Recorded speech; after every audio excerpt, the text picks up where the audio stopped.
Two guys crashed their plane on a deserted island. They both survived, although they were, dazed. They were okay. One guy got out and started running all over the island to find out what they could eat, where they would go, what the provisions were. And he came back hysterical. He says, oh my God, there's nobody on this island. There's no food, there's no water, we're going to die. The second guy says, well, just leaning back against the wreckage village, he says, no, we're not going to die. He says, I make $100,000 a week. The other guy said, you must have cracked your head. Your money's going to do absolutely no good here. There's nobody here. There's no food. There's no water. We're going to die. The other guy says, no, we're not going to die. I told you I make $100,000 a week. The other guy shook him and said, come to your senses. We are doomed. There's nobody here. There's no food. There's no water. We're going to die. And the other guy said again, now listen to me. We're not going to die. I'm going to say this one more time. I make $100,000 a week. And I tithe 10%. Trust me, my minister will find us.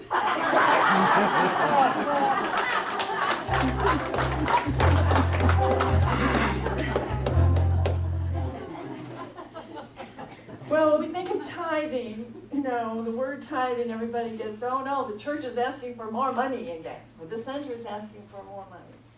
But we don't really understand the reason why we have to talk about tithing, the reason why Catherine Ponder talks about it in her book, the reason why Edwin Gaines, the queen of prosperity in the unity movement, talks about tithing is because it's a spiritual principle. It is a spiritual principle, and you don't tithe for the center, you tithe for yourself. It's all about giving yourself the gift of honoring and knowing what is right and good in your life and giving to it. Because in reality, as we heard in the song that Judah sang, when we give, we also receive. And when we are receiving, we are giving. It's because we are different aspects of the flow of the universe. So if you step in the flow of either, if you work with it, it's moving in nature's intelligence. It's working with the law of nature. The more you give, the more you will receive. Because the abundance of the universe is circulating and always moving in your favor and moving with you and moving in abundance with you. In fact, there is anything that is of value in life truly only multiplies when it is given. Charles Fillmore, founder of Unity, says this: tithing is based upon a law that cannot fail. And it is the surest way ever found to demonstrate prosperity, for it's God's own law and way of giving. That's the founder of Unity. The surest way to create prosperity and abundance in your life is to tithe. So here's some aspects of tithing and the law of circulation that I know you've heard before, but understanding these principles can really help move you into a greater sense of prosperity. The first one is give where you are spiritually fed. And that is important. When you give to charity, when you give to other people who need things and so on and so forth, that giving is wonderful and it is great. But if it is not where you are spiritually fed, it does not constitute a tithe.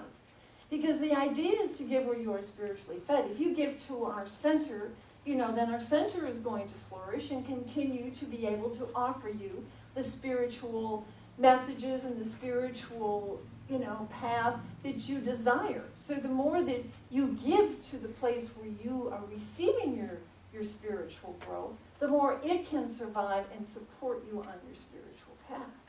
That just makes sense. So you want to tithe where you truly receive your goodness. Now, oftentimes, it is a church or a center where you are spiritually fed. But it doesn't have to be. It can be anywhere as long as you acknowledge this is where I'm spiritually fed. Sometimes it can be to a particular author of a book that's really been meaningful for you. Sometimes it can be to someone or a person or a place or another institution.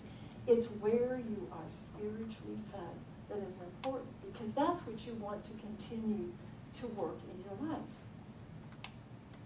The spiritual practice, it's the law of sowing and reaping. A farmer takes 10% of his seeds and plants them again into the soil, so it continues and perpetuates the process of growth. What if the farmer did not collect 10% of his seeds? What if he spent it all, harvested it all, and had nothing to plant? The whole idea is that we reserve that 10% to give back so that it continues to grow and flourish. So we tie to our spiritual source, we're keeping that source alive and well to continue to feed us. It keeps us connected. The second thing is when you tithe and when you give, you must give with love, with your heart, with a positive intention. If you give begrudgingly, if you give because you have to, because you've been told to, what are you creating? What are you moving into circulation? So, it's not only when you give of whatever it is, money, gifts, financial wealth, whatever it is, you give some of that, you must be giving it with love, with a faith and a trust and a knowing that this is the spiritual law. When we receive gifts here, we want to receive them with love, not out of obligation. So it's always getting clear within yourself, what is my intention? What am I giving? Why am I giving? I'm giving because I want this particular center to flourish, or wherever I am giving that time because it means more to me. As you abound with prosperity, so also then is your spiritual center. And vice versa. As your spiritual center abounds with prosperity, so also. Next point I want to make is you have to sometimes put yourself into the giving flow and trust. Very hard to do sometimes. How can I give if I don't have? And it's sort of like we all have something that we can give. One of my favorite stories is about Jim Henson, the Muppet creator. You know him? When he first started the Muppets, it was a great struggle for him. He would try to get movie contracts and movie companies, to purchase them or produce them. He tried all kinds of things, and he wasn't getting anywhere. So he decided to take a very bold step. Now, prior to taking this bold step, he had been listening to a sermon by Norman Vincent Peale. And what he said was, the essence of the sermon, we must give to initiate the flow in our lives, to move into that law of circulation. Most of us are in a situation in life like the old miner who was cold, he was angry, and he was screaming at the wood stove, "Give me heat, then I'll give you wood." That's what Jim Henson heard. And he went, aha. So he got this about his Muppets. He realized he needed to put wood on the fire. Warmth will come back to me. So he started offering the Muppets up for just about anything that came along. In his hometown, he gave birthday parties, he gave circuses, he did temporary events. He just gave it. He had those Muppets doing all kinds of things everywhere. And as it so happens, an opportunity showed up and someone came over to Henson one day and said, "I've got some connections.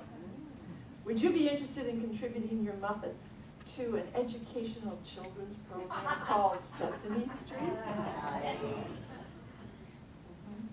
Well, sure. And we know that he had tremendous success, signed a long-term contract, and his Muppets made him very, very well. He attributes it all to getting that message, putting himself in the flow and trusting. Not screaming at that wood stove, "Give me heat and then I'll give you wood." And how often do we do that in life? So the whole notion of tithing and giving is moving into circulation, and sometimes we have to initiate that. We have to move into that and give to move into that flow. We also create a prosperity consciousness by what we give, because it moves us into a powerful place of giving. If we practice giving, from our heart, it opens up the flow. There was a very ambitious farmer, and he was he was unhappy about his yield of crops. So he heard of a really new, technologically developed seed. So he got that seed and he planted his whole farm, and he did exceptionally well. This was just wonderful. He got 3 times the normal crop that he did, and he was very excited. Okay. Well, his neighbors on either side of him saw that and said, "Oh, we'd like to get some of that seed. Could we have it too?" But the farmer was rather competitive, and he says, "No, I'm not going to give you the seed." He wanted to make more money, and he thought, "I'll make more money this way." So the next year he planted his special things, but the crop didn't do so well. And the next year the crop degraded even more. And what actually was happening is that the seeds from his neighboring farmers were actually blowing over and polluting his exceptional crop. And eventually his crop was degraded. Had he given of the seed, they all would have prospered. Shows the point that when we move into circulation and give, it really makes a difference. Many, many years ago when I started my own business, I did marketing research and marketing consulting, and started my business, and I was doing very well and very successful. And I had previously worked at US West in the marketing department, and there were 2 other colleagues of mine, actually one was a boss of mine, and they went out and decided to start their own business as well. And both of them called me at different points in time and said, "Would you share with me what you're doing and this and that, whatever?" And I said, "Sure." And I actually sent some of my business their way. And I remember at the time people were saying, "You're nuts. They are going to compete with you. They're going to know the same customers, and they're going to compete. They're going to take business away from you." And I said, "I do not believe in the zero-sum game. I do not believe that the pie is limited. I said, there's a bigger pie. We'll all just do great. If they excel, I'll excel." And so I did whatever I could to help them, because I had already been through some of those steps. And it wasn't long after that, it was probably maybe a year, year and a half later, that a client that knew the 3 of us came to me and said, "I have a really, really big job. And it was way beyond what I could do myself." He says, "Do you have anybody that could help with this?" And the other 2, I called the other 2 and said, "Would you like to work together on a project?" And in a flash. Because we weren't competing with one another. We all prospered. It was a very big project, and we all did very well. And so it's the notion of when you give and you hold on to that, there's no limitation. With God, there's no limitation. I used to work with small businesses, and I used to try to get them to understand, you get in like-minded businesses, and I would get businesses who would come together, like all the printers would come together in a certain area, or all of the landscapers would come together in a certain area. And when I talked to them, I'd say, what you can do is you can advertise really big if you collectively pool your money and do some big advertising. I would say, "Well, but then I'm going to be paying for his thing." They would get very competitive with one another. And they said, if you work together and you understand the principle that the pie is bigger than any of you can possibly imagine, it can work. And amazing things would happen when they would work together. And they would do that. They all prospered. So it was a great lesson in business that we can really use when we begin to work with that principle of law of circulation. A final point I want to make, though, is that we have to also be willing to receive. The law of circulation works both ways. As we give, so shall we receive. If you keep giving and giving and giving and you don't receive, you don't, take something back, what begins to happen?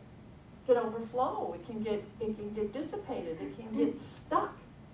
There's this great story that John Sanford talks about, and he said they used to go to their summer family home, and they had this incredible well, and the well was always fresh with amazing fresh water. It was just amazing. And it was fed from all these different trivulets, that would come from all these different areas, and it would move into the well, and they just had incredibly great water.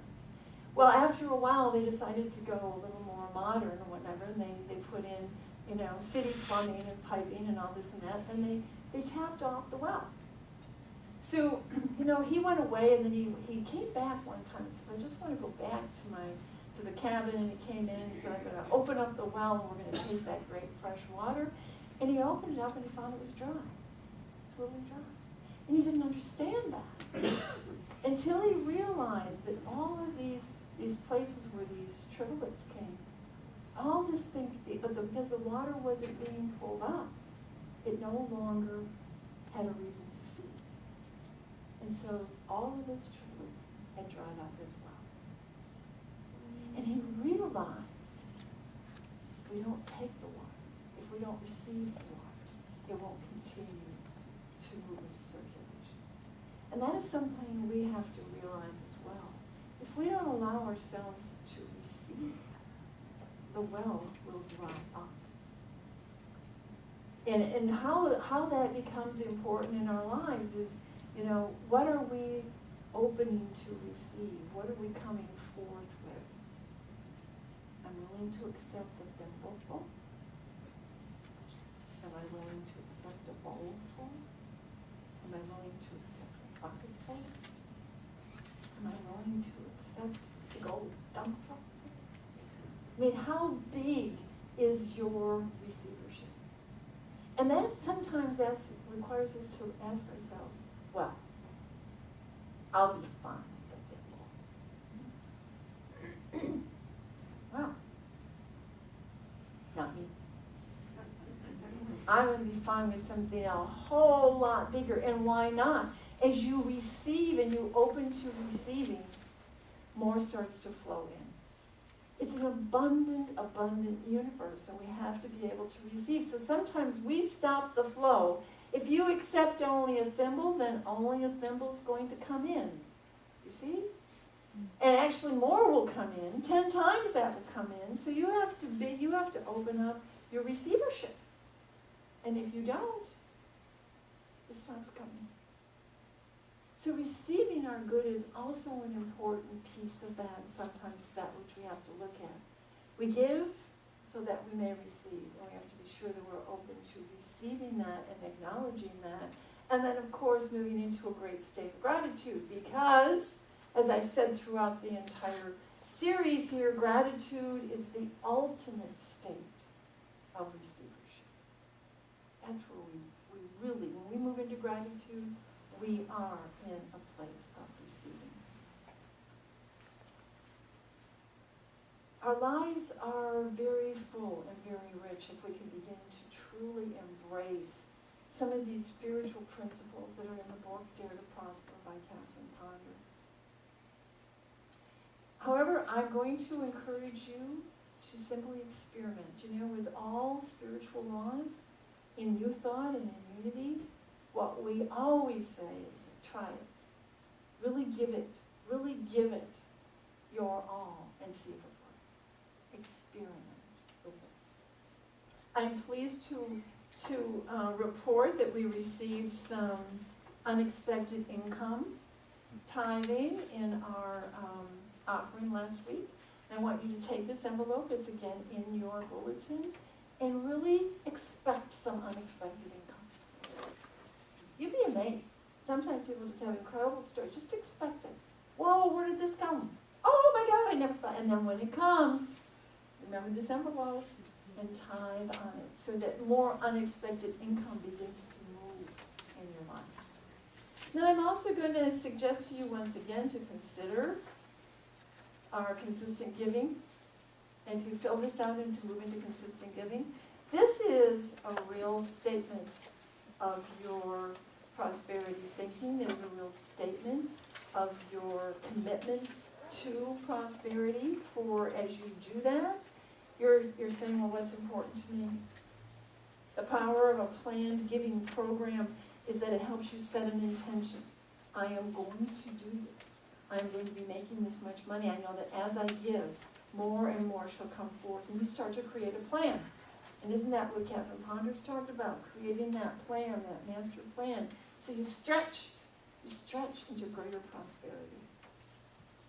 So if you make a consistent statement that says volumes for your consistent prosperity. The law of circulation, the law of tithing, these are powerful principles in unity, and they are there because they work. And they work for you. So the invitation is to experiment, to try it, to do it, and see what happens in your life. So as we move into prosperity, just to recap our 4 weeks, I want to remind you of these things. Create the vacuum by giving, cleaning out your closets. We're going to have a yard sale 2 weeks from this weekend. First weekend in June, a yard sale. So clean out those closets, clean out the garage now. Bring that stuff in. Move it into circulation. Set your goals, and with your goals, set a master plan. Really know what it is you want. It's beautiful that you have these goals, and just clicking them off one at a time. I can't wait. Go ahead. So you just, you have that master plan. You know what it is that you want, and as you do that, you create the master plan, and then visualize it. Visualize. Come in to our meditations on Tuesday, our meditations on Sunday morning, and just work into the visualization. See it. Use it in your prayers. Use it in your meditations. Do your affirmations. Embrace and encompass in your life prosperity. It's sort of like really know that this is going to work. Remind yourself daily, God is my source. An abundant source that's moving in and through my life always. Always. Too often we think, well, if it's not coming there, I'm not going to get it. No. Unexpected, great income comes in so many wonderful surprises when we open up to that flow and expect it and know it. And know that divine substance is the one and only reality in my life, in my affairs. And how great is that? Practice gratitude, the ultimate receivership. Practice it. And consider tithing, experiment with it, move into the flow of consistent giving, and see what happens. All of these things, according to Catherine Ponder, will really move you into a greater prosperity consciousness if you are willing to dare